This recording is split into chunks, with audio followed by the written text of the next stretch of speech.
Welcome back. New York City Mayor Eric Adams announced the city has achieved a record high employment rate, recovering jobs lost due to the COVID-19 pandemic. Throughout the pandemic, Mayor Adams and his administration dedicated resources to initiatives benefiting small businesses. Notably, the Small Business Resource Network has successfully assisted over 40,000 small businesses, enabling the launch of many new ventures. Joining us now is SBRN Restaurant Resource Specialist at the Bronx Chamber of Commerce, Miguel Matos. Miguel, thank you so much for joining me. Hello, happy to be here. Now, can you tell me about the Bronx Chamber of Commerce and how it's connected to SBRN? The Small Business Resource Network is a program which is bought by the mayor's administration. However, it is housed and hosted at each individual chamber of commerce. So we always have a borough to focus on and work with individually. Now, we got to talk about it a little bit beforehand, and I thought it was like really interesting. So you were a restaurant resource specialist. Can you tell me a little bit more about that title and what you do? So the restaurant industry has been very important to the city of New York, its resiliency and how it impacts the culture. So food has always been a very a segment of our economy that brings people together and makes people happy as they're going through hard times. So during the pandemic, we saw a lot of restaurants closing, struggling to stay open, struggling to get access to the resources during a time where most of the city was locked down. As a result, they developed Restaurant Resource Specialists, which are dedicated members across the city, able to go into the restaurants themselves and address the needs and concerns of those business owners. And I also want to highlight that it's particular to the Bronx. Now I know that every borough has one, but can you talk about the need to have one specialized, especially for the Bronx? Absolutely. The Bronx makes great food. And we are one of the most vibrant boroughs out there on the edge of cultural influence. So, going into these small restaurants, really highlighting their successful attributes, great attributes that they bring into communities, and how they keep communities alive. We saw that as a need and decided to dedicate one person per borough to go in and do that. Day to day, I try to focus on restaurants that really need the help, really want the help, and are able to um, cut. Well, I kind of want to expand on that a little bit, just for the organization as a whole. I know that your organization has reached over 40,000 small businesses. Can you just talk about the different types of businesses? I know you work with restaurants, but what are some other businesses that benefit, from being associated with SBRN? So we provide services to a wide range of businesses, anything from daycare centers, cleaning businesses, laundromats, retail businesses, and restaurants, of course. With everything from marketing to general business coaching, compliance, and other regulatory insight, we help offer them technical assistance in any one of those areas.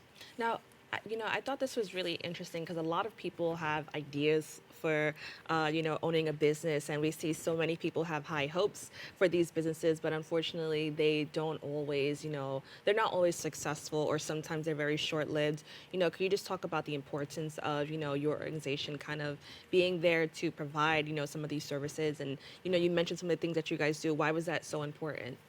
Right. Because day to day business can be very a huge undertaking growing your small business. We found that many business owners were stuck in day to day operations, making their business grow, and therefore they weren't able to take advantage of the various resources. So I love that I'm able to come in and help these guys on a one to one level every time with their needs. Now, the Small Business Resource Network has played a crucial role in supporting services offered by SBRN that have contributed to job growth in the city. Can you just talk a little bit more about that? Just because, as mentioned, COVID, with COVID, so many people have lost their job and their means of living. So, can you just talk about how your organization has assisted with seeing the growth of that? Absolutely. Over 90% of the economic jobs created in New York City have come directly from small businesses. So we go in there and help them overcome any challenges that they may be having, and making sure that they're able to work another day. Now, what is the important services that are offered to business owners? So you talked a little bit about like how you help these businesses, but what are some of the services that they can possibly like look for and maybe grow in certain areas?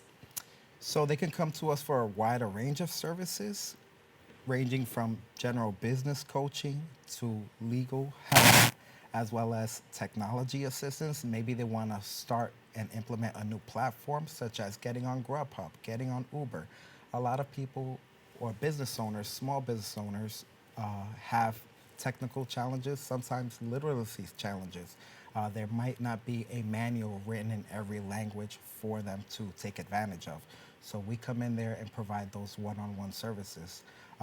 Also, along with marketing assistance, we may pair them with a great marketing resource, maybe a school or an advertising program, such as BronxNet, that we can advise them to, hey, take advantage of these free resources in your local community, and that will help you grow. So anything that may be outside our experience or scope, we have a resource for them to lead to. Now, you also mentioned something earlier and just now that I thought was so important. And you talked about language, how, like, like you mentioned, like before, off camera, like in Staten Island, that there's not a lot of people there that speak Spanish. And so that's where you come in to kind of help with that. Can you just talk about the importance of like having people from different backgrounds to help a lot of people who are running these businesses? Because as you know, here in the Bronx, we have so many different cultures and so many different backgrounds. So, first, what are some challenges that can happen when you come from a background where there may be language barriers? And, what are some things your organization does to kind of help with that? Right. So because we are a team under SBRN spread out across the boroughs, we do cross-borough engagements. And as you mentioned, there is one trip which we have coming up, which is to Staten Island. Staten Island happens to be just a smaller populated borough, and as a result, their chamber has a small staff. Some of the problems that they have over there is that they don't have a Spanish-speaking person within the chamber. But being a part of the Small Business Resource Network, we schedule a day where we're going to go out there ourselves, either myself or Dari or another Spanish speaker, and we'll be doing walkthroughs with their small business specialists, making sure that all the resources that are available to that community are effectively communicated and made available for them. Now, I think that's like a really amazing example of how the five Chamber of Commerce work together to kind of help the businesses. What is that experience like for you? I know for a lot of people, like going to another borough almost feels like going to like another country sometimes because, we're just so used to like being in our bubbles. So, what is it like to kind of communicate with some of the other boroughs and kind of work together with other people to kind of make sure that people who run small businesses are kind of on the path to greatness? So I love working across boroughs. Before, I always stayed in the Bronx. Most of my days are in the Bronx. But when you go out to the other boroughs, you find out how similar we really are. Some of the business corridors in the Bronx are exactly the same as some of the business corridors out in Queens, and therefore face many of the same challenges. I'm glad that we're able to go out there and exchange solutions that we each find in each one of our neighborhoods, and we're able to bring those to our own. Now, the Five Borough Chamber Alliance leaders expressed their delight at New York City reaching an all time high in total jobs.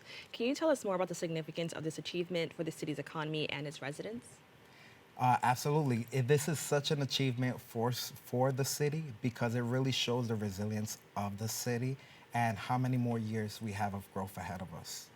Now, can you talk a little bit, for those, even though it was a very crazy time, can you just talk about what it was like, or maybe what you have seen in the time during the pandemic that kind of makes this achievement so great? Like, what was the experience like, when people were possibly like losing jobs? Like, how did that affect so many people in the community?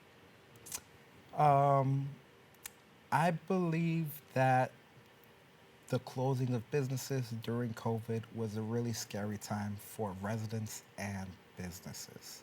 Seeing us come out there and help them gave a sense of hope to them that they would be around for the next year or two, and also that the city was going to be there for them to assist them through this challenging times.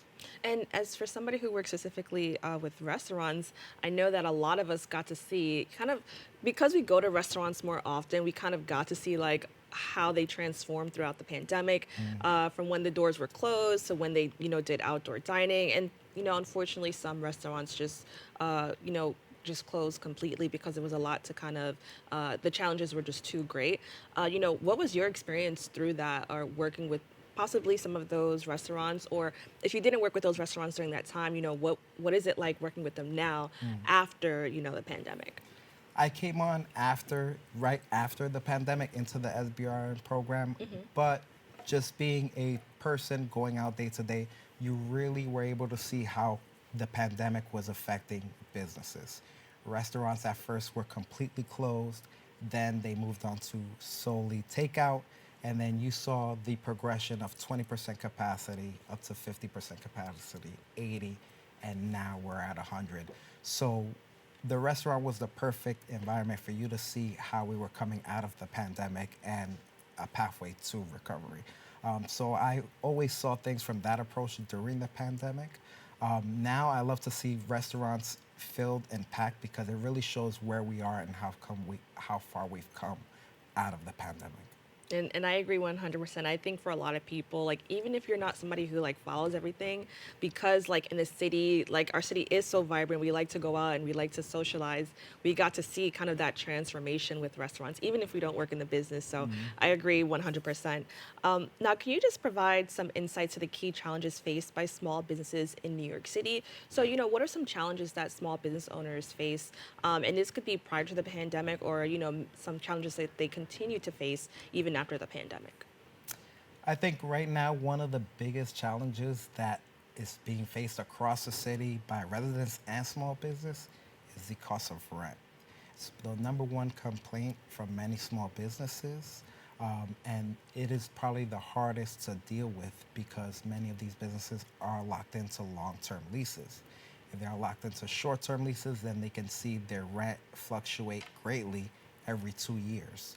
So it's a bit of a balancing act of how you're gonna dedicate yourself to a space, put capital improvements into a space, because this could be your biggest cost, your make or break kind of expense.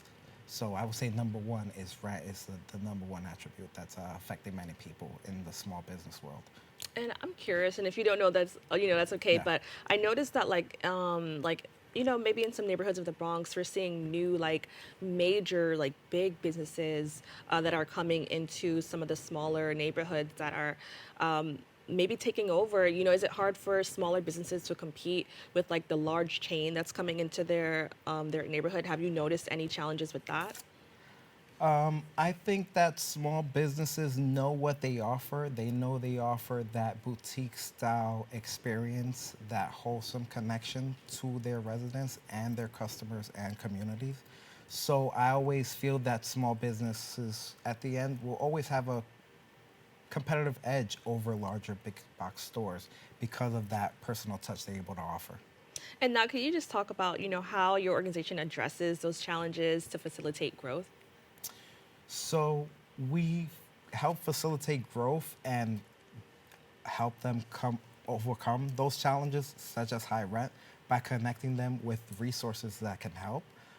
Just having a finance background, my thing is access to capital. I love making sure that these guys are always aware of where they can get funding from, how to put together a sound plan that will allow them to either repay funding or get better funding in the forms of grants, right? The best money is free money. So I make sure that always have access to those, are knowledgeable about those, and then they can apply those resources as they see fit. If it's rent, well, maybe you feel that's a lighter load on your shoulders. Now, are there any eligibility requirements to receive help from the SBRN? And if somebody wants to receive help, how should they go about that? So every small business is eligible to receive help from the Small Business Resource Network. It doesn't matter if you are an at-home business, a brick and mortar business, or just an online business. Just reach out to us via one of our various channels, whether it be smallbiz.net or on Instagram at thenewbxcc.com. Now, what I think is so amazing is that the organization initially launched as pandemic recovery, but for many people, we're out of the pandemic, and like we're kind of getting used to like what life was like previously, before the pandemic. How has the organization evolved in the way that it's helped people, maybe from like 2021, 2022, and now in 2023? So we have evolved by offering them different types of services. Before, it was kind of like survival stage services, legal services primarily, as well as grant and funding access to capital type of services. Now in 2023, people are more willing to take on other services such as marketing help, business coaching, so that they can take their business to the next level. I see that many businesses are, I'm glad to see, they're no longer in that survival mode. They're more in the growth stage. So those resources have become increasingly in demand. Now, as you mentioned, like they're no longer in survival mode. Do you have any success stories that, you were able to see a restaurant go from, maybe they were struggling, or not a restaurant, just any business, maybe they were struggling, and now you see them thriving, and doing well in their communities? Absolutely. Restaurants such as Focus Lounge, which is on Fordham Road, we held a few events there while we were in the early stages of the recovery after we opened up, but yet people weren't coming out as much. So what we did was we helped businesses like that connect them with maybe local leaders or local communities that are looking for spaces to host events, and that's how we were able to help them drum up business. Now, lastly, what do you hope to see for the future of small businesses, of course, across New York City, but especially for the Bronx? 'Cause I know that here in the Bronx, we just have we have a lot of challenges, and I think it kind of shows how resilient we are, how like we rise above almost every single time. So, what are some of your future hopes for the state of, or just the world of small businesses in the Bronx and New York City? I hope that I see new and upcoming entrepreneurs every year. Seeing the fire in someone's belly within the first 5 years of business is one of the things that excites me the most and also gives me hope for the future. Because I know once you've made it within your first 5 years, you're probably going to establish a lifestyle that's going to be paying you for many years to come. So that's what I really like. Always see new innovations, new ideas, and new young entrepreneurs make it out into their industries. Well, I want to thank you so much for joining us and having this, really important conversation. As we mentioned, the pandemic did, a number on so many businesses, especially in boroughs like the Bronx. So I think it's amazing that your organization is, out here on the ground doing the work to support these, businesses. So thank you so much. Thank you so much. We have to take a quick break, but we'll be back right after this.